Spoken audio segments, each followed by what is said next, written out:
Look, I'm not a conspiracy theorist. I'm not saying that anti-cord cutting myths are in some cases perpetuated by traditional TV providers that are hemorrhaging subscribers. I'm just saying, let's dive in.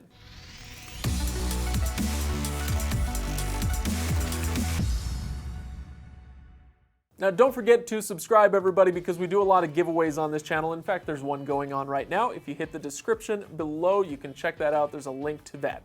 Now, I see a lot of cord-cutting myths articles out there. Most often it's fine, but too often I see some things slipped in there that are in fact true. So let's tackle some of those most common true myths.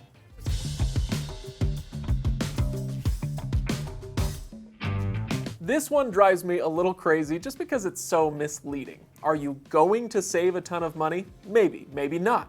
Can you though? Abso-freaking-lutely. Look, if you get rid of a $100 cable bill and then you replace it with YouTube TV, Netflix 4K, Prime Video, NFL Sunday Ticket, HBO, and CBS All Access, and so on, then yeah, you're not exactly coming out ahead here. But if you take the time to understand your own watching habits and tailor your cutting accordingly, or even if you change a few of your habits, then yeah, it could start looking pretty good. It's not just the monthly sticker price. When you cut the cord, you're also getting rid of the ridiculous taxes and regional TV fees and regional sports fees and regional game show fees and whatever other crap they came up with last week. Not to mention the equipment they've been having you lease for the last 10 years. So, are you going to save a bunch of money? Well, it depends on how good you are at cutting the cord, really. But you absolutely can. Just subscribe to this channel and you'll be just fine.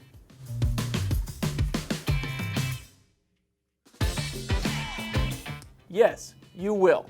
Okay, now it may take a little bit of hunting, a little juggling of different services if you want to keep the cost down, but I'm not sure I can think of a single thing out there now that is simply unavailable to cord cutters.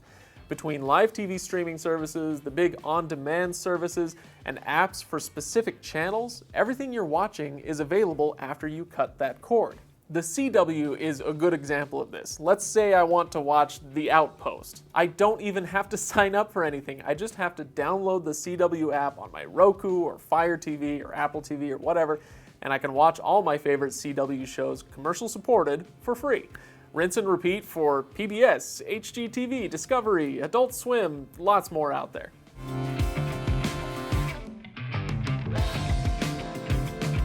Oh, hey, what do you know? It's a topic I've covered twice already. It is easy to watch live sports if you cut the cord. Between MLB TV, NBA TV, NHL TV, NFL Sunday Ticket, ESPN+, Sling TV, and Fubo, and many more, it is in fact easy to find the sports you want to watch. The nice thing here is that you can choose which sports you care about enough to pay to watch. If you take this approach, then not only is it easy to watch live sports, but you can probably save quite a bit of money doing it.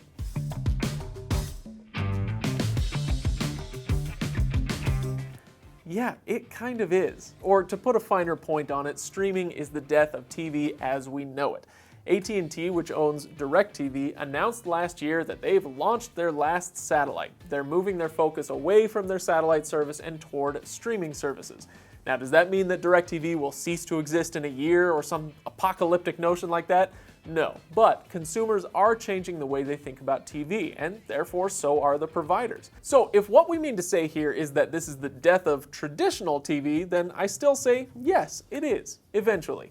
The days of scheduled programming are numbered. It won't end today or tomorrow, but the end is coming, and the only things that will survive will be sports and maybe the news. Streaming has made TV more specialized and personalized, and I don't see us reversing course on that anytime soon. Look, I'll be one of the first people to say that cord cutting may not be for everyone, yet anyway. But if you're inclined toward it, then don't let a bunch of scare posts out there keep you from doing it.